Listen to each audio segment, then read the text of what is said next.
Wanita itu pokoknya kerjanya tuh ngurusin anak di rumah. Itu yang mau dilawan sama feminis sekarang. Beberapa hal yang banyak diperjuangkan feminisme modern itu adalah terkait dengan wage gap. Setiap $1 yang laki-laki peroleh, perempuan itu memperoleh hanya 77 sen. Mendidik anak tuh jadi pekerjaan yang rendah gitu gak sih kalau nanya kayak gitu? Maksudnya kayak ngapain belajar tinggi-tinggi, nanti juga didik anak. Kesannya kayak didik anak tuh sesuatu yang trivial gitu. Ya, ngajarinnya nggak cuman pengetahuan gitu kan, lebih ngajarin shaping the mindset of the child.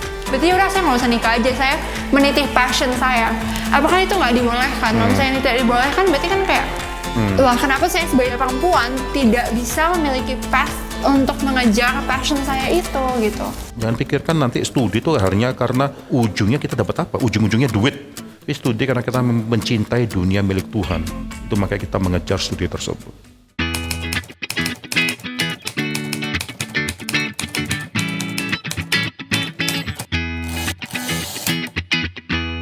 Halo teman-teman, bertemu lagi dengan kami di acara YOLO at GRI Karawaci. Bersama dengan kami di sini akan membahas tema-tema penting terkait dengan pergumulan pemuda dan remaja dilihat dalam konteks Alkitab. Ini juga tentu akan jadi pergumulan-pergumulan yang relevan. Dan kita akan bahas bersama dengan di sini ada Abel. Hai Abel. Halo. Dan juga ada Tania. Hai Tania. Hai. Dan kemudian ada Kelly. Hai Kelly. Hai. Lalu ada Andra. Hai Andra. Halo. Sekarang kita juga ditemani dengan Pendeta Davidong selaku Gembala dari GRI Karawaci dan juga Rektor dari Calvin Institute of Technology. Halo Pak David. Halo semua. Ya. Sekarang kita akan membahas terkait dengan feminisme. Nah, ini satu isu yang sangat populer bukan hanya di daerah barat sebenarnya, tapi di Indonesia juga. Nah, sekarang saya mau tanya dulu nih, kalau kita bicara soal feminisme, biasanya yang kepikiran apa sih? Equal rights antara cewek dan cowok. Emang selama ini kelihatannya belum equal ya? Sekarang mungkin udah better ya, tapi zaman dulu belum. Perempuan yang mendapatkan kesempatan lebih gitu mungkin ya. Iya, maksudnya kalau dilihat dari sejarah perempuan-perempuan zaman dulu tuh mereka nggak ada hak untuk memilih misalnya siapa pemimpin negara mereka, atau kalau misalnya ada pasangan suami istri yang cerai, biasanya istri itu nggak punya hak untuk mengurusi anaknya sendiri gitu-gitu. Dan sekarang berkat feminisme itu akhirnya perempuan bisa mendapatkan hak yang lebih baik lagi gitu. Tapi kalau sekarang mungkin lebih kayak awareness, ada sexual harassment. Mungkin gender roles kali ya. Iya. Itu maksudnya gimana tuh? Kayak misalnya wanita itu pokoknya kerjanya tuh ngurusin anak di rumah gitu. Itu yang mau dilawan sama feminis sekarang. Cuman gini, sebelum kita lanjut kali ya, mungkin harus ditekenin pandangan yang lebih spesifik dulu sebenarnya feminisme itu apa kali ya. Karena ada orang-orang tuh yang menganggap feminisme itu misandri. Misandri itu adalah kata lain buat kebencian terhadap laki-laki. Jadi ada orang-orang tuh yang saking bencinya terhadap laki-laki tuh selalu mikir laki-laki tuh sebagai suatu spesimen makhluk manusia yang negatif gitu. Dan feminisme juga, maaf kok. Itu maksudnya ya, bukan bukan maksud gue. Terus ada juga hyperfeminisme yang menganggap tuh kalau pengalaman, pendapat, atau opini dari laki-laki itu nggak valid karena selama ini tuh laki-laki selalu jadi yang paling utama di masyarakat gitu. Jadi feminisme yang pasti bukan membahas dua itu sih. Bukan misandri dan bukan hyperfeminism. Iya. Oh, berarti orang feminis ini bukan benci laki-laki sebenarnya kan? Iya. Sebenarnya inti dari feminisme sendiri itu memperjuangkan hak-hak wanita sih. Cuman sekarang makin lama tuh makin berubah. Kalau misalnya dulu, karena feminisme itu kan dibagi jadi 4 gelombang. Kalau gelombang pertama itu memperjuangkan hak memilih. Terus kalau di gelombang yang kedua itu lebih memperjuangkan hak wanita di mata hukum. Nah, kalau sekarang itu gelombang keempat lebih memperjuangkan soal kekerasan terhadap wanita, terus perbedaan antar individu gitu-gitunya. Jadi sama mungkin konsepnya, tapi yang dimaksud dengan hak-hak wanita itu udah semakin lama semakin berubah juga gitu. Oh, saya ingat tuh soalnya dulu kalau buka-buka Twitter sering banget baca pengakuan dari perempuan ya soal telah dianiaya secara seksual, dilecehkan secara seksual yang kayak gitu. Oh, itu karena gerakan feminisme juga ternyata ya? Iya, apalagi yang gelombang keempat ini kan ditandai dengan sosial media kan. Jadi kan berita-berita kayak gitu makin gampang kesebar gitu. Pak David, gimana nih Pak tentang feminisme ini Pak? Saya masih agak sulit untuk melihat bagaimana letak feminisme ini di dalam prinsip Alkitab juga ya Pak? Kalau kita bilang ya mengenai feminisme yang makin lama makin ekstrim sebenarnya, sampai akhirnya tadi menjadi misandry atau sebenarnya perlawanan terhadap ordo atau laki-laki dan seterusnya, itu kita memang melawan hal tersebut ya. Biblical konsep juga mengenai memperjuangkan nilai daripada wanita yang banyak dibicarakan di Alkitab, tapi bukan berarti akhirnya ketika sudah mengatakan hal itu akhirnya harus menekankan atau mengesampingkan pria. Kita perlu hati-hati dalam hal ini ya. Hari ini juga kita sangat spesial sekali karena guest semua ini kan perempuan-perempuan semua ya. Jadi memang kita ya, masuk bicara mengenai feminisme lalu lebih banyak cowok yang berbicara, nanti mungkin kalian-kalian lebih banyak berbicara juga. Cuma saya mengingatkan satu hal, Alkitab tuh banyak bicara mengenai nilai pada perempuan. Kita buka dalam kitab Kejadian, kalau kita terima authorship daripada Musa, maka kitab Kejadian ditulis kira-kira mungkin 3.500 tahun yang lalu. Saudara bisa bayangkan 3.500 tahun yang lalu tersebut, Kejadian pasal 1 ayat 26, berfirmanlah Allah, baiklah kita menjadikan manusia menurut gambar dan rupa kita, supaya mereka berkuasa atas ikan-ikan di laut dan burung-burung di udara dan seterusnya. Nah di sini Kejadian pasal 1 ayat 26 mengatakan bahwa kita, Allah Tritunggal di sana akan menjadikan manusia menurut gambar dan rupa kita. Siapakah manusia itu? Ayat ke-27 mengatakan bahwa maka Allah menciptakan manusia itu menurut gambarnya, menurut gambar Allah, diciptakannya dia laki-laki dan perempuan, diciptakannya lah mereka. Maka kita melihat dari sejak semula Alkitab sudah mengatakan bahwa laki-laki dan perempuan itu equal, sama dalam arti bahwa mereka sama-sama diciptakan dalam gambar dan rupa Tuhan. Ya, orang Yunani, ya ada juga yang mengatakan, orang Yahudi juga ada yang mengatakan serupa. Itu seringkali mengatakan berapa kalimat bersyukur kepada Tuhan bahwa mereka adalah orang yang diciptakan bebas sebagai orang Yahudi atau Yunani. Ya, saya pernah dengar dua versi ini. Bebas artinya bukan budak, orang Yunani bukan bangsa yang lainnya. Dan ketiga, mereka bersyukur karena mereka adalah laki-laki bukan perempuan. Di dalam pandangan daripada Yunani itu banyak sekali, Greco-Roman itu pandangan yang sangat rendah terhadap wanita. Ya, saya tidak bicara mengenai hal itu, tapi Alkitab banyak bicara mengenai nilainya perempuan. Kita juga mengingat sekali lagi ya, ketika Yesus sudah bangkit dari antara orang mati, itu kan yang menjadi saksi mata pertama justru perempuan. Kita kan society di mana kesaksian laki-laki lebih dipercaya daripada kesaksian seorang wanita. Kenapa Yesus bangkit lalu menyatakan diri atau dilihat pertama kali oleh perempuan, dan perempuan menjadi saksi kebangkitannya. Nah ini menjadi satu hal yang sangat menarik sekali yang kita bisa pelajari lebih lanjut lagi. Coba kita buka Kisah Rasul. Ketika Roh Kudus turun, pasal 2 ke-17, akan terjadi pada hari-hari terakhir, demikianlah firman Allah bahwa aku akan mencurahkan rohku ke atas semua manusia, maka anak-anakmu laki-laki dan perempuan akan bernubuat, dan teruna-terunamu pun akan mendapatkan penglihatan, dan orang-orangmu yang tua akan mendapatkan mimpi. Juga ke atas hamba-hambaku laki-laki dan perempuan akan kucurahkan rohku pada hari itu, dan mereka akan bernubuat dan seterusnya.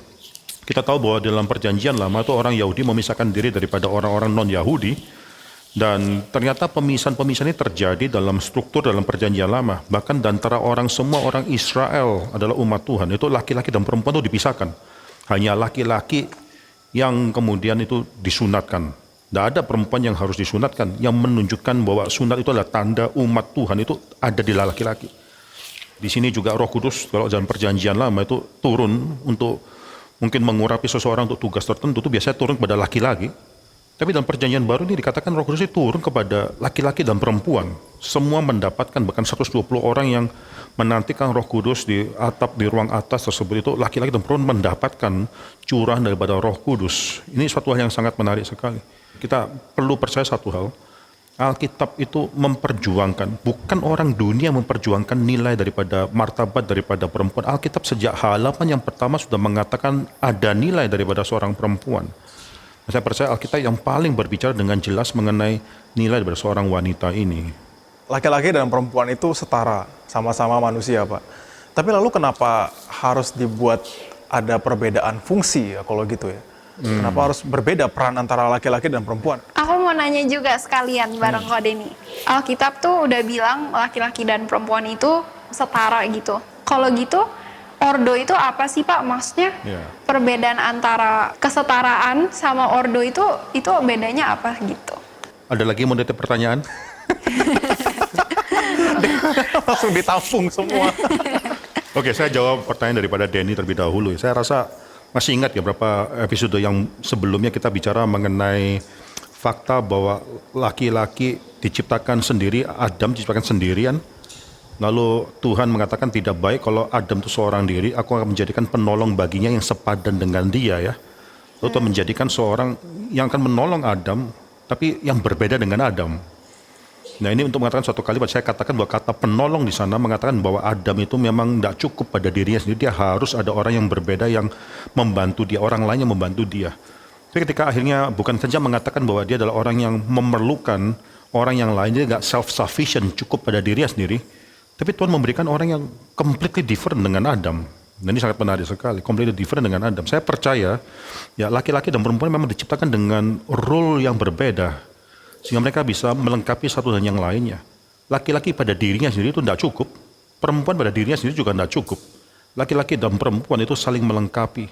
Itu ada karakter yang mungkin sangat berbeda sekali antara laki-laki dan perempuan, yang akhirnya di mana anak kita, kalau kita dikaruniakan anak setelah kita menikah, itu bisa melihat papanya atau daripada ibunya, itu mereka bisa melihat perbedaan dan itu memperkaya hidup daripada si anak-anak kita. Dan saya percaya ini suatu roles yang saling melengkapi ya. Tania juga bertanya mengenai ordo. Ini menarik sekali. Equality itu bukan berarti tidak ada ordo. Laki-laki dan perempuan diciptakan setara, sama di hadapan Tuhan sebagai seseorang yang diciptakan dalam gambar dan rupa Tuhan. Tapi bukan berarti tidak ada ordo. Nah ini kita bisa belajar dari mana? Dari Allah Tritunggal. Allah Tunggal itu kan Allah Bapa, Allah Anak, Allah Roh Kudus. Itu kan kita tidak mengatakan Allah Bapa lebih tinggi daripada Allah Anak lebih tinggi daripada Allah Roh Kudus. Yaitu mereka semua sehakikat. Allah Tunggal itu 3 pribadi, satu substansinya, satu hakikatnya. Tapi di dalam penebusan kita bisa melihat bahwa Allah Anak itu dikirim oleh Allah Bapa, diutus oleh Allah Bapa. Bahkan Allah Anak mengatakan saya datang itu bukan untuk melakukan apa yang aku ingin, tapi melakukan kehendak daripada Bapakku di surga. That's it. Ya, lalu kita bisa melihat bagaimana Allah Bapa dan Allah Anak itu mengutus Roh Kudus.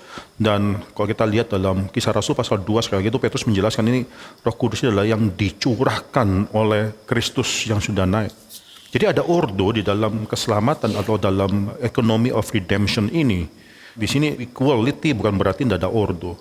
Dunia modern saat ini mengconfuse atau membingungkan kedua hal ini. Kalau equal berarti tidak boleh ada ordo. Bahkan kalau di dalam suatu keluarga, rumah tangga, tidak perlu ada kepala keluarga, atau kalau ada kepala keluarga, 2 kepala keluarga, suami dan istri, 2 kepala keluarga. Tapi Alkitab mengatakan tidak, ada ordo. Ya, relasi istri suami, suami istri, dan juga Kristus jemaat itu ada ordonya di sana. Jadi ordo itu ngomonginnya otoritas bukan value kan? Iya, so bisa bayangkan enggak kalau di gereja enggak ada ordo. Gereja semua di mata Tuhan itu sebenarnya sama, kan itu adalah umat Tuhan yang berdosa yang ditebus oleh Tuhan. Kalau di society juga ada semua warga negara juga sama, antara Presiden Jokowi dengan kita itu adalah warga negara Indonesia. Ada hak dan kewajiban yang sama yang dilindungi oleh pemerintah, tapi juga ada ordo ya. Kita harus mengakui ada ordo juga di dalam masyarakat. Itu juga ada. Di dalam gereja, dalam rumah tangga pun juga demikian. Pak, aku mau nanya, kalau ordo itu tuh jadinya cuman berlaku di rumah tangga atau gereja, atau di dalam keseharian pun gitu selalu laki-laki tuh ordonya memang lebih tinggi daripada perempuan, contohnya kayak di karir gitu.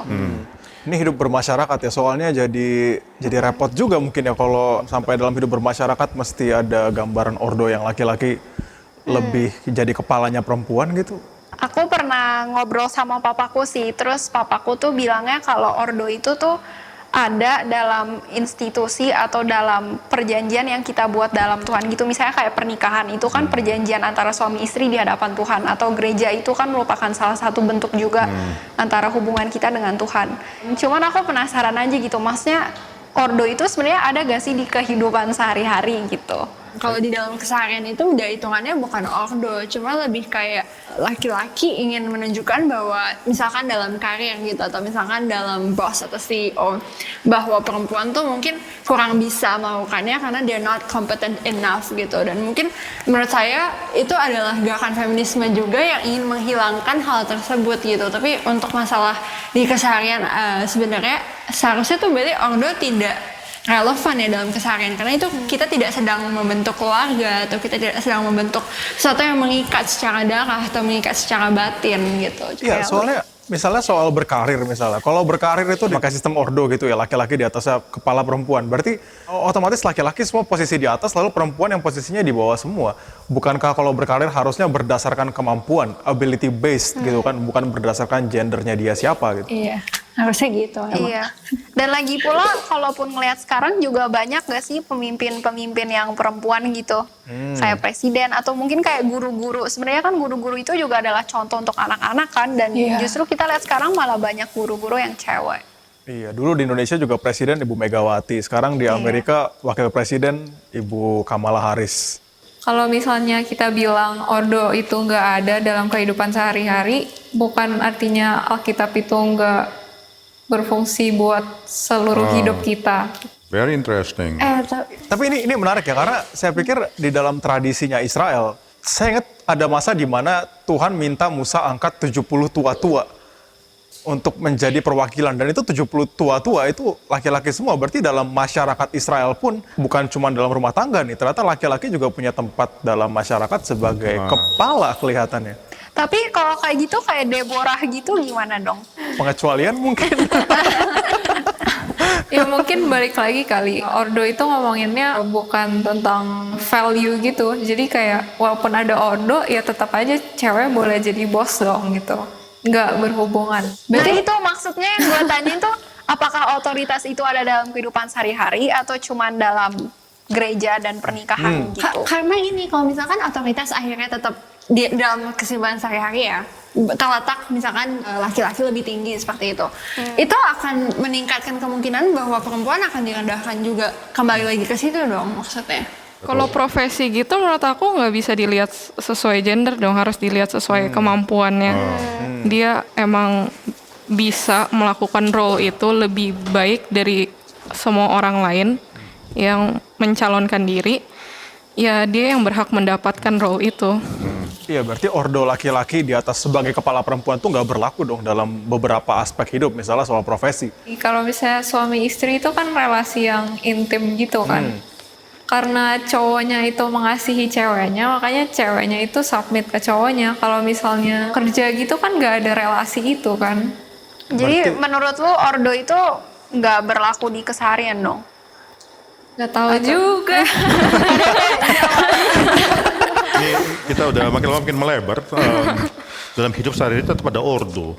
Orang yang tidak suka ordo yang ditetapkan oleh Alkitab mengenai keluarga dan seterusnya, akhirnya tetap mengharapkan ordo di dalam masyarakat, ada pemimpin. Kalau kita tidak ada ordo, ada pemimpin di atas kita, dan seterusnya, itu kan anarki ya. Itu kan satu hal di mana ya semua orang menjadi pemimpin atau menjadi raja atas dirinya sendiri. Itu adalah statement yang dikeluarkan di dalam kitab Hakim-Hakim mengenai kondisi daripada orang Israel pada satu yang merasa diri ya gak ada raja, mereka menjadi raja atas dirinya sendiri.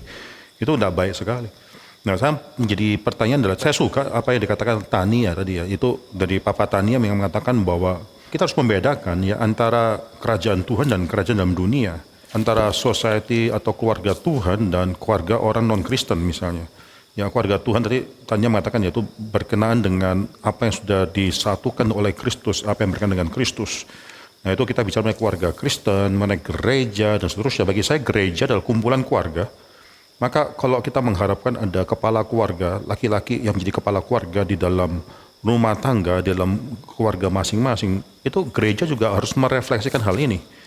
Nanti gereja pun adalah cermin daripada relasi Kristus dan gereja kita semua ya, laki perempuan itu kita semua dipanggil sebagai mempelai Kristus, ya kan, mempelai Kristus. Sebenarnya Alkitab sangat meninggikan sekali value daripada perempuan, karena pada akhirnya kita semua, bahkan laki pun dipanggil sebagai perempuannya Kristus atau mempelai wanitanya Kristus. Tapi bagaimana dengan dunia? Nah, kita tidak bisa menerapkan konsep mengenai perjanjian lama. Perjanjian lama itu masih teokrasi. Kerajaan Allah itu bisa dikatakan direfleksikan dalam bangsa Israel itu sendiri, itu teokrasi. Tapi kita tidak menerima hal itu sejak Kristus datang dan menggenapkan rencana keselamatan daripada Tuhan dan menginaugurasikan kerajaan Tuhan, kerajaan Allah dalam dunia ini, maka kita tidak perlu mengatakan bahwa kita masih harus memiliki sistem pemerintahan teokrasi. Sehingga pemimpin dunia kalau misalnya perempuan, yaitu pemimpin dunia, tapi bukan pemimpin dalam gereja. Gereja itu berbeda dengan dunia. di perusahaan kita misalnya, kalau misalnya bos kita, manajer kita perempuan, ya enggak apa-apa, itu memang suatu hal yang diharapkan sesuai dengan kemampuan daripada orang yang memimpin, pengalaman kerja dan seterusnya. Tapi dalam keluarga Kristen, mungkin dalam keluarga Kristen lalu perempuan yang menjadi kepala keluarga atau yang menentukan atau lebih dominan dan seterusnya. Sangat mungkin sekali karena kita adalah orang yang masih berdosa. Banyak sekali keluarga Kristen yang tidak berfungsi sebagaimana mestinya. Ya, ada laki-laki yang mungkin tidak mengambil kewajiban atau tanggung jawab yang seharusnya. Tapi akhirnya oleh karena itu mau tidak mau ibunya atau istrinya itu yang mengambil fungsi yang lebih dominan. Bukan karena dia mau dominan, tapi apa boleh buat. Tadi bicara mengenai Deborah juga dalam konteks macam demikian, di mana pada saat itu ya laki-laki atau itu tidak mengambil peran yang seharusnya sehingga Tuhan menggunakan Deborah untuk memimpin bangsa Israel pada saat itu. Ini suatu exception lah, itu tidak seharusnya terjadi. Bukan berarti bahwa kalau demikian kita harapkan semua keluarga ya terserah. Jadi anggapannya kalau nggak ada cowok pakai cadangan cewek dong. Bukan cadangan, tapi itu sudah suatu pukulan ya. Kalau dalam suatu keluarga, ini saya katakan berkali-kali di dalam GRI Karawaci juga, saya katakan bahwa laki-laki, suami itu harus mengambil fungsi yang penting. Karena tanggung jawab akan dibebankan pada kamu. Banyak sekali laki-laki yang merasakan bahwa tanggung jawab mereka adalah hanya mencari uang tanpa pernah mengurus anak-anaknya, tanpa pernah memperhatikan keluarganya. Akhirnya membiarkan atau menyerahkan semuanya itu seakan urusan keluarga yang kurang penting tersebut kepada istrinya. Padahal anak-anak, pendidikan anak sesuatu yang sangat penting sekali. Kenapa harus dilepaskan tanggung jawab tersebut? Nah, ini bukan cadangan, tapi kalau sampai ada Tuhan membangkitkan perempuan, itu adalah suatu pukulan bagi laki-laki. Di gereja saya mau tanya, mana yang lebih banyak melayani, laki-laki atau perempuan? Perempuan. Itu pukulan, itu satu sindiran, suatu ganjaran daripada Tuhan. Yang mereka tidak seharusnya terjadi. Suatu hal di mana laki-laki harus sadar dan bertobat. Misalnya guru sekolah minggu, itu jelas-jelas perempuan ya lebih banyak ya guru sekolah minggu ya. Itu tidak seharusnya terjadi. Seharusnya di dalam gereja laki-laki lebih mau rela mengorbankan diri, mengambil peran yang penting untuk dalam mengajar, bukan akhirnya ya menganggap bahwa itu tidak penting lalu kasih pada perempuan. Itu penghinaan sebenarnya. Kita seharusnya ini laki-laki dalam gereja dan kalian semua juga ketika mencari pasangan hidup seharusnya untuk mencari pasangan hidup yang mengerti mengenai hal ini.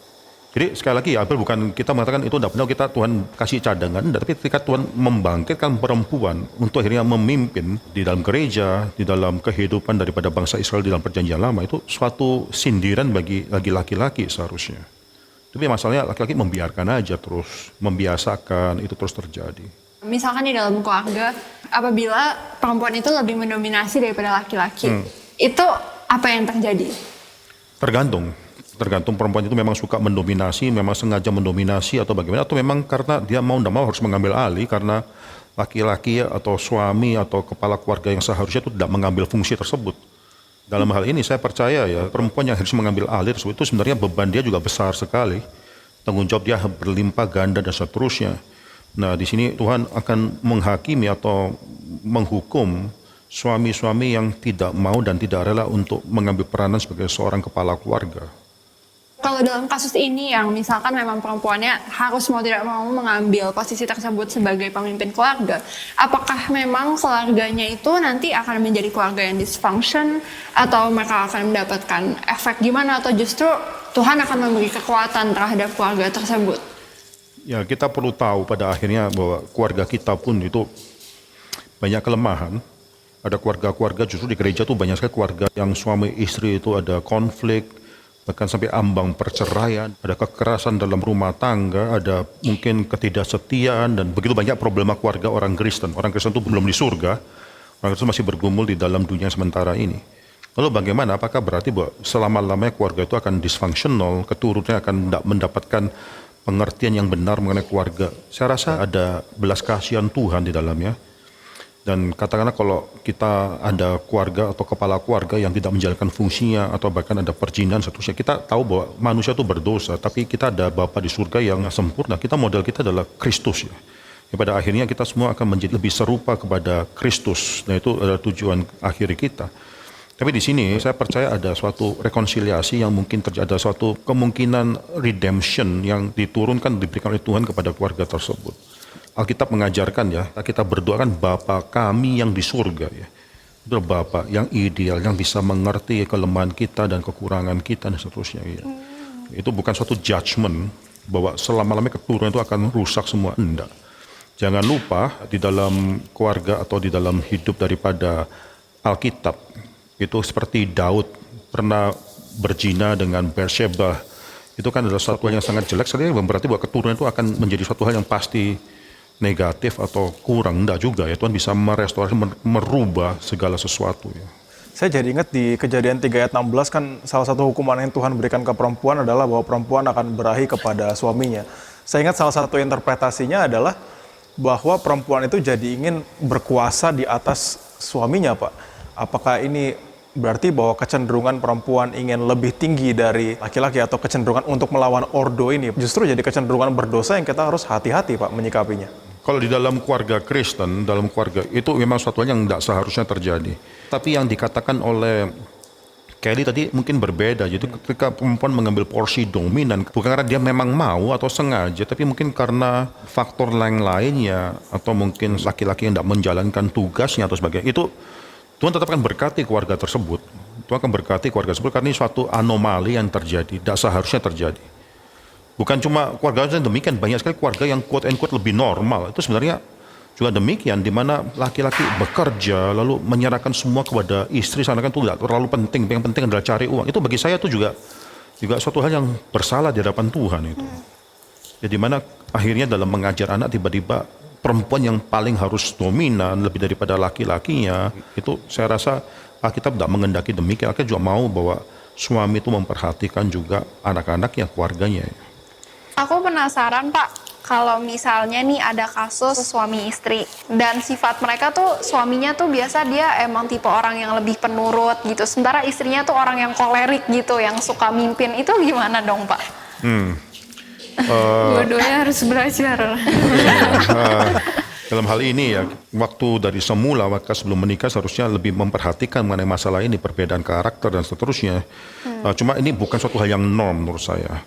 Ya, kepala keluarga, menurut saya tetap normnya seharusnya dalam keluarga anak Tuhan itu adalah laki-laki yang memimpin. Laki-laki itu akan diciptakan terlebih dahulu, itu Paulus kan menggunakan argumen ini untuk membahas mengenai kesulitan dalam keluarga, laki-laki yang diciptakan terlebih dahulu. Waktu kita lihat di dalam Alkitab ya, Pak, terkait dengan relasi antara laki-laki dan perempuan, kelihatannya sangat menekankan adanya perbedaan posisi laki-laki atau peran laki-laki dan perempuan dalam keluarga. Misalnya dalam Titus 2 ayat 3 sampai 5. Demikian juga perempuan-perempuan yang tua, hendaklah mereka hidup sebagai orang-orang beribadah, jangan memfitnah, jangan menjadi hamba anggur, tetapi cakap mengajarkan hal-hal yang baik. Dan dengan demikian mendidik perempuan-perempuan muda, mengasihi suami dan anak-anaknya, hidup bijaksana dan suci, rajin mengatur rumah tangganya, baik hati, dan taat kepada suaminya, agar firman Allah jangan dihujat orang. Di sini kan betul-betul nunjukin peran perempuan, terutama perempuan tua untuk perempuan muda terkait dengan hal-hal yang sifatnya ya berfokus kepada hal-hal rumah tangga sebenarnya. Menurut aku ya, ini tuh ngelihat maksudnya konteks budaya pada masa itu juga gitu kan. Pada masa itu bangsa Romawi, masa-masa itu kan mereka lebih mengutamakan laki-laki gitu, atau patrilineal gitu. Jadi mungkin Paulus tuh ngomong gini tuh buat mengingatkan mereka juga, walaupun laki-laki dan perempuan itu sama di mata Tuhan, mereka punya nilai dan esensi yang sama di mata Tuhan, tapi mereka tetap harus menjunjung tinggi juga budaya yang ada di sana gitu. Mencegah juga, karena banyak orang Roma tuh yang jadi mikir, oh berarti perempuan-perempuan Kristen pada zaman itu tuh nggak mau melakukan tanggung jawab mereka gitu. Padahal kan maksud Paulus tuh bukan gitu.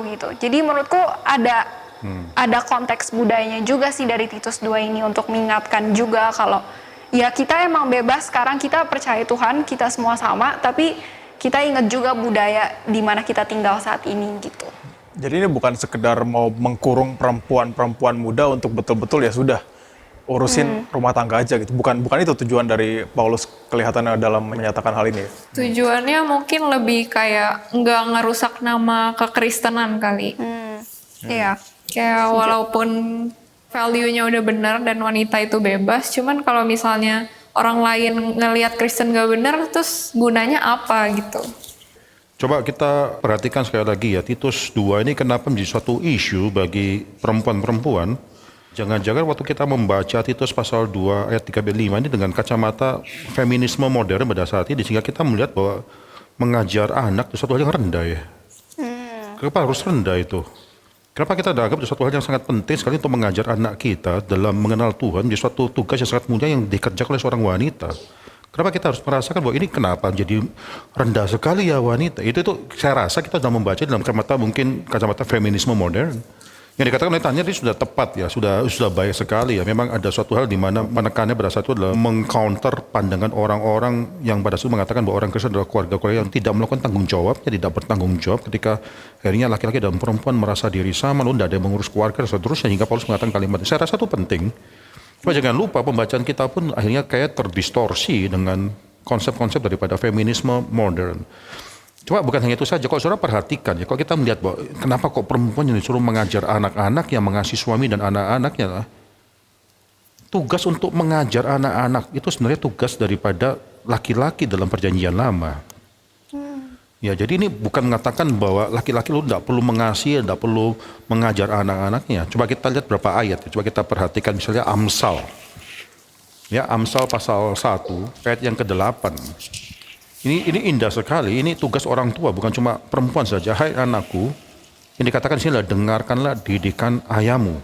Ayah mengajar, jangan menyia-nyiakan ajaran ibumu. Tapi ini konteksnya adalah laki-laki dikatakan bahwa tugas mereka juga untuk mengajar anak-anak mereka. Amsal pasal 6, coba kita buka. Amsal pasal 6 ayat yang ke-20. Ya, hai anakku, peliharalah perintah ayahmu dan janganlah menyia-nyiakan ajaran ibumu. Ini sekali lagi ayat atau rules, tugas, fungsi daripada ayah untuk mengajar anak-anak itu diutamakan terlebih dahulu. Coba kita lihat Amsal 23 ayat 22. Di sana juga dikatakan di sana dengarkanlah ayahmu yang memperanakan engkau dan janganlah menghina ibumu kalau ia sudah tua. Jadi fungsi ayah dalam mengajar itu sangat real sekali. Di dalam Titus itu kan sana kan mendidik anak itu sana kan kok cuma fungsi daripada perempuan. Tidak demikian. Coba kita buka 1 Timotius pasal yang ketiga. Yang kedua saya baca ya, karena itu penatu atau penilik jemaat haruslah seorang yang tak bercacat, suami dari satu istri. Nah, ini menarik sekali. Pada zaman itu orang mungkin poligamus, ada orang-orang yang menikah lebih daripada satu istri. Tapi ini menunjukkan gereja meninggikan kembali nilai daripada wanita. Yang menjadi penilik jemaat cuma bisa suami daripada satu istri saja. Yang lebih daripada satu istri tidak boleh jadi penilik jemaat. Dapat menahan diri, bijaksana, sopan, suka memberi tumpangan, cakap mengajar orang, bukan peminum, bukan pemarah, melainkan peramah, pendamai, bukan hamba uang. Seorang kepala keluarga yang baik, disegani dan dihormati oleh anak-anaknya. Jikalau seorang tidak dapat mengepalai keluarganya sendiri, bagaimanakah ia dapat mengurus jemaat Allah? Jadi itu jemaat Allah, gereja, jemaat Allah itu adalah refleksi daripada keluarga. Tapi perhatikan ayat keempat, dalam bahasa Inggrisnya seorang kepala keluarga yang baik, one who manage his household well, yang mengatur keluarga dengan baik. Termasuk yaitu anak-anaknya, semua itu diatur oleh kepala keluarga yang baik. Jadi jangan pikir bahwa itu tugas anak, itu ya sepele lah tugas daripada istri. Enggak loh, tugas penting sekali, bahkan laki-laki harus turun ke dalamnya. Tapi kalau misalnya kayak 1 Korintus 14 ayat 34 sampai 35 ya, aku bacain. Sama seperti dalam semua jemaat, orang-orang kudus, perempuan-perempuan harus berdiam diri dalam pertemuan-pertemuan jemaat. Sebab mereka tidak diperbolehkan untuk berbicara. Mereka harus menundukkan diri, seperti yang dikatakan juga oleh hukum Taurat. Jika mereka ingin mengetahui sesuatu, baiklah mereka menanyakannya kepada suaminya di rumah. Sebab tidak sopan bagi perempuan untuk berbicara dalam pertemuan jemaat. Kalau misalnya kita ngelihat dari ayat ini seakan-akan kayak Paulus tuh ngomong kalau cewek tuh nggak boleh ngomong sama sekali gitu kan.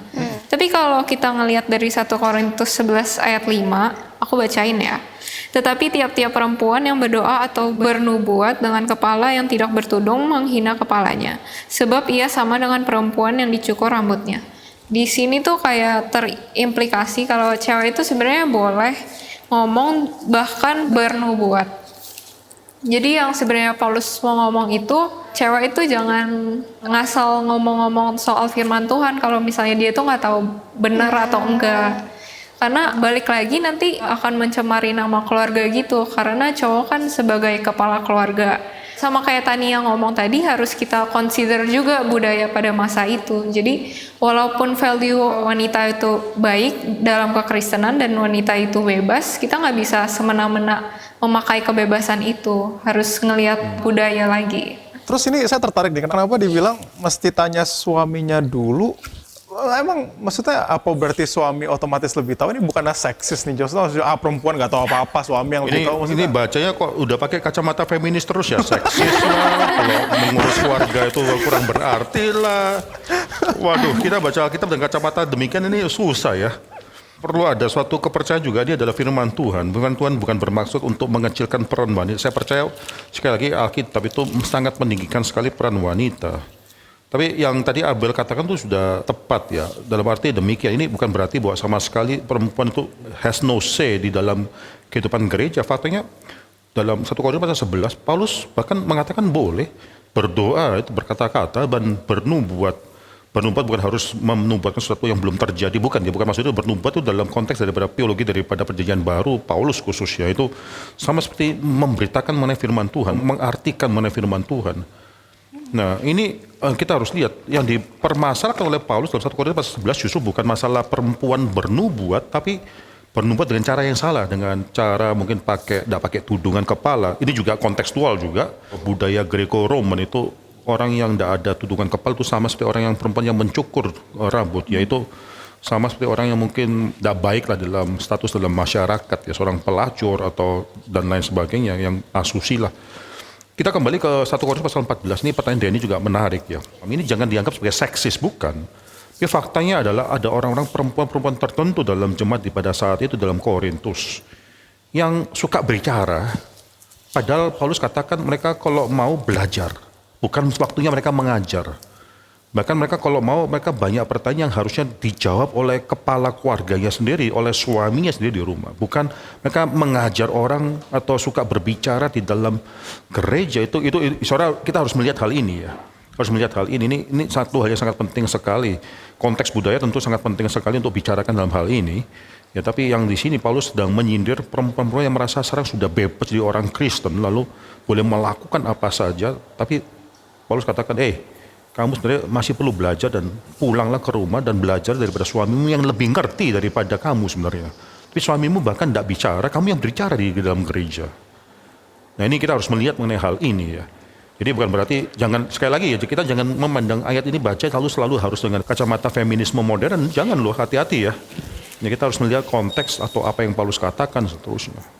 saya tertarik untuk lihat beberapa hal yang banyak diperjuangkan feminisme modern itu biasanya dengan dasar fakta, Pak. Nah, salah satu statistik yang biasa disebut itu adalah terkait dengan wage gap. Setiap $1 yang laki-laki peroleh, perempuan itu memperoleh hanya 77 sen, Pak. Jadi ini kelihatannya ada distinct difference ya, Pak, antara gaji yang diperoleh laki-laki dan perempuan. Ini memang belum adil kah atau...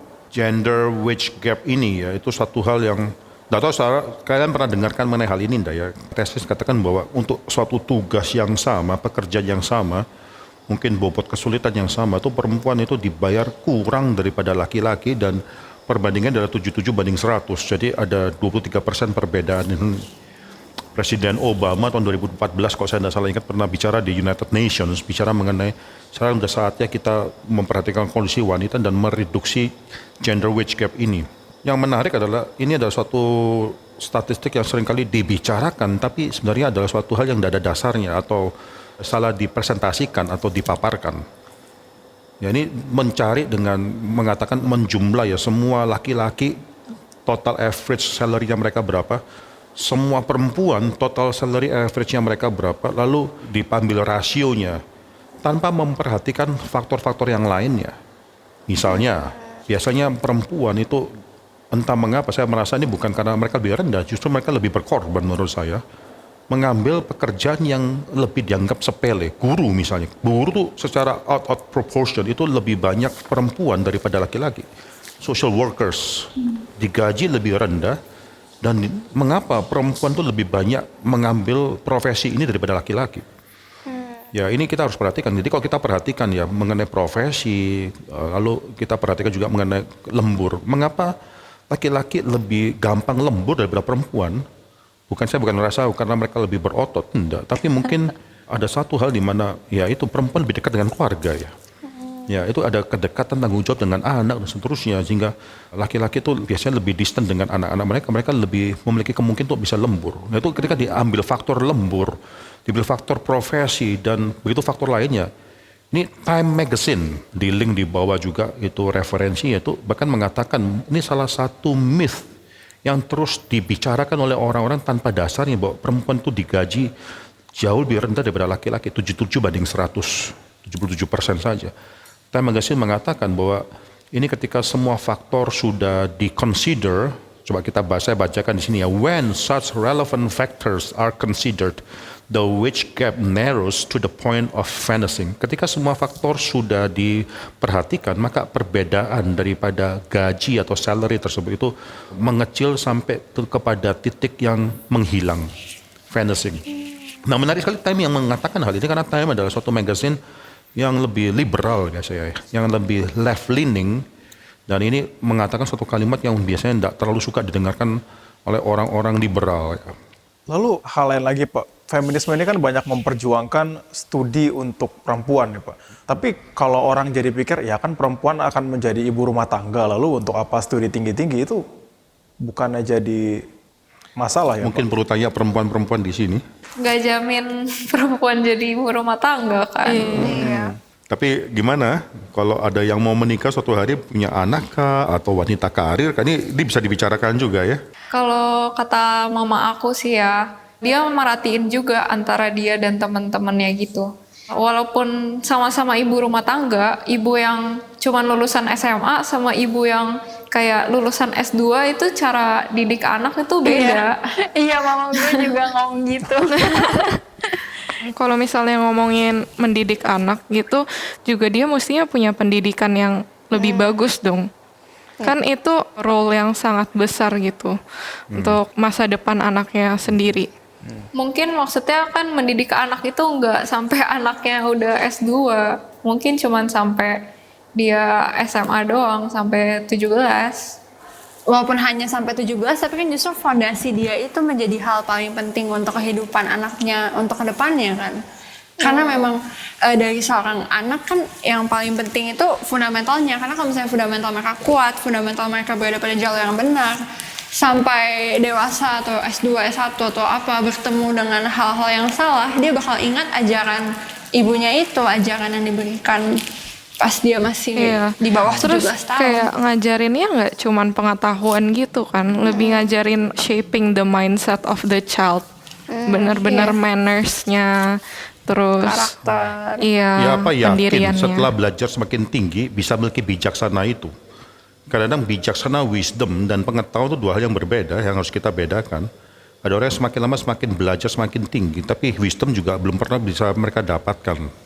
Ada orang yang sangat sederhana, ibu yang sangat sederhana mungkin tidak pernah lulus SMP, yang sangat sederhana yang punya wisdom. Saya masih ingat mamanya papa saya itu adalah orang yang tidak terlalu pendidikan tinggi, tapi memiliki wisdom yang sangat dalam sekali dalam mendidik anak. Itu anak-anak satu persatu menjadi seorang anak yang taat di hadapan Tuhan, yang mencintai Tuhan dan seterusnya. Tapi dengan wisdom, bukan dengan pengetahuan dia. Nah, kita harus bisa membedakan hal ini. Tapi ini menarik ya, wanita dikecilkan dalam aspek semacam demikian. Kalau kamu toh suatu hari akan jadi ibu rumah tangga, ngapain harus belajar susah-susah? Tapi menurutku pandangan orang-orang tuh jadinya kesannya kalau nanya pertanyaan kayak gitu tuh kesannya jadi kayak mendidik anak tuh jadi pekerjaan yang rendah gitu gak sih kalau nanya kayak gitu. Maksudnya kayak ngapain belajar tinggi-tinggi, nanti juga didik anak. Kesannya kayak didik anak tuh sesuatu yang trivial gitu. Jadi menurutku sebenarnya yang kayak Pak DT bilang tadi, mau S2 kayak mau lulusan SD kayak ya sebenarnya itu dari diri orangnya sendiri sih. Cuman maksudnya kalaupun seorang wanita pengen sampai S3 sampai jadi dokter, what's wrong with it gitu, menurutku lebih ke arah situnya mungkin ya. Mungkin ada satu sedikit jalur untuk ibu-ibu yang mau tetap bekerja, bisa banget freelance ya. Karena freelance itu masih bisa banget mengatur anak. Ibunya bisa bekerja. Itu pengalaman pribadi ya. Mama saya freelance dan saat indah pengalamannya. Kayak promosi. Iya, tapi kan bidang profesi nggak semuanya bisa freelance. Iya, benar. apalagi yang sifatnya meniti karir ya, betul-betul dari bawah ke atas pelan-pelan itu kan nggak freelance ya, betul-betul. Ya balik lagi value-nya harus dibenerin. Maksudnya? Ya lu value-nya itu keluarga atau uang atau apa itu harus dibenerin maksudnya. Oh, Ya, sebenarnya- prioritasnya. Kalau aku sendiri pribadi ya, menurutku wanita kerja tuh ya nggak apa-apa gitu. Cuman yang jadi bahaya itu adalah kalau wanita itu harus dibedain juga kali ya istilah antara wanita karir sama wanita kerja gitu. Kalau misalnya wanita berkarir yang dari nol terus dia naik terus akhirnya dia kalau di kantor tuh kebiasaan mimpin orang, sementara dia balik ke rumah dia ada ordo gitu, itu juga jadi bahaya kali gitu. Oke, ini semua diskusi-diskusi yang menarik ya, masukan-masukan yang menarik sekali. Saya setuju harus membedakan antara kerja dan karir. Ya bukan berarti bahwa kita tidak bisa berkarir dalam pekerjaan kita atau bekerja dalam karir kita, tapi kira-kira bilang wanita karir atau pria karir itu bukan cuma menekankan pekerjaan yang mereka lakukan, tapi juga kok bisa terus menaiki jenjang daripada pekerjaan tersebut. Ya, yang mereka karir juga kita mau naik ya karirnya ya, biasa bicara mengenai jenjang karir tersebut. Dari yang tadi mungkin pekerja biasa sampai akhirnya suatu hari kalau bisa jadi CEO-nya atau jadi manajer lah atau apalah. Nah di sini perhatikan ketika kita bicara mengenai menekankan karir, ini bukan cuma wanita saja, tapi pria juga demikian, laki-laki ya. Selalu kita bicara mengenai wanita, kita harus bicara juga mengenai laki-laki, karena ini suatu hal yang sekali lagi mengurus keluarga, mendidik anak-anak, suatu hal yang juga diharapkan daripada laki-laki. Jangan cuma bicara itu ada tugas daripada wanita saja. Nah ketika laki-laki meniti karir dan seterusnya, seringkali juga mereka akhirnya lupa ada tanggung jawab yang lebih besar yang Tuhan berikan pada mereka, ada suatu privilege yang lebih besar lagi. Nah ini suatu teguran bagi kita semua yang mungkin merasakan bahwa karir lebih penting daripada keluarga. Tapi in either case ya, saya percaya untuk wanita, bisa tidak wanita bekerja itu open. Kalau kebutuhan keluarga memerlukan wanita harus bekerja dan 2 orang suami istri bekerja, itu apa boleh buat. Saya percaya ya, banyak sekali keluarga yang berbeda-beda sehingga mungkin tidak bisa mengatakan bahwa harus begini atau harus begitu. Itu ya Tuhan beri bijaksana lah kepada keluarga tersebut. Boleh tidak kalau dua-duanya meniti karir, perhatikan baik-baik mengenai tugas yang paling penting daripada kita menikah. Yang kita menikah itu adalah untuk akhirnya bagi saya salah satu tugas yang paling penting adalah mendirikan keluarga Tuhan. Untuk generasi demi generasi takut akan Tuhan itu diperhatikan, jangan karir jadi hal yang penting. Mengapa karir menjadi sesuatu yang lebih memikat kita daripada kita mendirikan suatu keluarga yang beribadah? Ya itu harus perhatikan. Lalu bagaimana dengan mereka yang kalau jadi ibu rumah tangga lalu ngapain studi tinggi-tinggi? Studi tinggi-tinggi belum tentu menjamin ada wisdom. Alkitab katakan the fear of the Lord is the beginning of wisdom. Bukan masuk S3 mendapatkan wisdom, tapi takut akan Tuhan itu adalah awal daripada bijaksana tersebut. Tapi mengapa kita harus studi tinggi kalau demikian? Nah bagi saya hati-hati. Jangan kita pikir bahwa studi tinggi itu harus ada kegunaan ya. Kok saya studi tinggi karena saya mau dapat uang, itu filsafat daripada utilitarianisme, di mana segala sesuatu dinilai daripada apa yang bisa kita dapatkan, manfaatnya dan seterusnya. Apa salahnya studi tinggi? Kalau suatu hari toh kita menjadi ibu rumah tangga, tidak ada salahnya. Mengapa? Karena studi tinggi itu adalah mempelajari dunia milik Tuhan yang pasti menyenangkan hati Tuhan. Ya kan? Mau belajar S1, S2, S3, fisika, lalu menjadi ibu rumah tangga. Ya tidak apa-apa juga. Ya tidak apa-apa, karena memang itu satu hal yang worthy of being studied, yang harus dipelajari. Nah ini saya mau tanamkan ke semua anak-anak. Jangan pikirkan nanti studi itu hanya karena efeknya atau ujungnya kita dapat apa. Ujung-ujungnya duit, ujung-ujungnya karir atau apa gitu ya. Tapi studi karena kita mencintai dunia milik Tuhan. Itu makanya kita mengejar studi tersebut. Kalau misalkan bukan gara-gara kebutuhan finansial, tapi perempuan tersebut tuh memang mau mengejar passionnya. Mungkin di sini kan bisa dibilang, oh tetap harus mementingkan keluarga. Berarti perempuannya bisa bilang, oh yaudah kalau gitu saya emang gak mau nikah. Berarti yaudah saya gak usah nikah aja, saya meniti passion saya.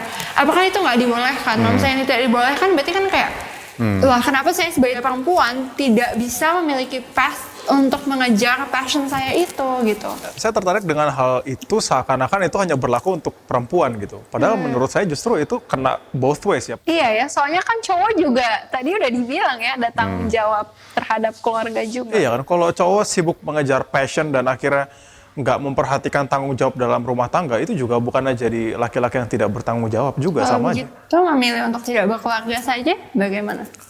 Melanggar ordo dari Tuhan. Bukan ya, ini harus hati-hati ya. Kok karena kita harus mengkonflikkan antara panggilan dan passion. Bahkan kita bisa tanya sama Tuhan, ya tanya sama diri kita sendiri, apa kaitannya passion kita dengan kerajaan Tuhan? Itu tanggung jawab daripada seorang Kristen. Bukan mengejar passion lalu tidak peduli dengan kerajaan Tuhan. Dan kita berbeda dengan orang dunia. Passion kita apa kaitannya dengan kerajaan Tuhan? Shalom apa yang akan kita berikan melalui apa yang kita kerjakan? Waktu kita mencari pekerjaan pun nanti udah lulus 2 tempat pekerjaan yang mungkin menawarkan salary yang sama, kita harus mempelajari mungkin visi dan misi dari perusahaan tersebut, mana yang lebih baik, mana lebih mementingkan shalom daripada Tuhan bisa dapat kepada masyarakat, kita harus pikirkan semua hal itu. Apa kaitannya keberadaan saya dengan rencana Tuhan?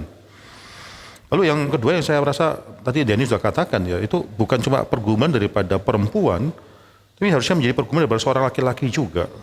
Ketika laki-laki bicara mengenai passion, oh iya, apa kaitannya dengan passionmu dengan kerjaan Tuhan? Apa kaitannya passionmu dengan suatu kemungkinan bahwa Tuhan menginginkan ada keluarga Tuhan dibentuk melalui kehadiran kamu? Apa kaitannya passionmu dengan gereja Tuhan misalnya? Itu harus dipergumulkan semua. Sehingga kita jadi orang yang lepas dari mempertentangkan passion dengan kehendak Tuhan. Mungkin tidak kita punya passion dan Tuhan katakan bisa dilakukan melalui keluarga kita, bisa. Sangat mungkin sekali, tidak harus kalau kita menjadi orang yang passion tuh harus dilakukan melalui wanita karir, dan wanita karir harus diartikan sebagai orang yang tidak pernah memiliki keluarga. Itu saya rasa tidak tepat juga ya pandangan semacam demikian, satu dikotomi yang mengatakan bahwa ada pertentangan antara meniti satu passion dan juga akhirnya memiliki suatu keluarga yang sama-sama melayani Tuhan dalam passion tersebut. Itu kita harus perhatikan. Jadi bukan berarti bahwa kita pasti satu jawaban saja. Kalau begini ya harus punya keluarga, enggak harus begitu. Mintalah pada Tuhan satu bijaksana supaya kerinduan panggilan kita untuk mendirikan suatu keluarga yang takut dengan Tuhan itu juga bisa Tuhan penuhi ketika kita memiliki passion dalam hal yang lainnya. Mintalah bijaksana tersebut. Bersyukur ya sudah boleh menikmati banyak pembahasan-pembahasan terkait dengan feminisme. Bagaimana itu boleh dinyatakan juga dalam Alkitab. Harap teman-teman juga menantikan lagi pembahasan selanjutnya dalam program YOLO at GRI Karawaci, You Only Live Once. Tuhan memberkati.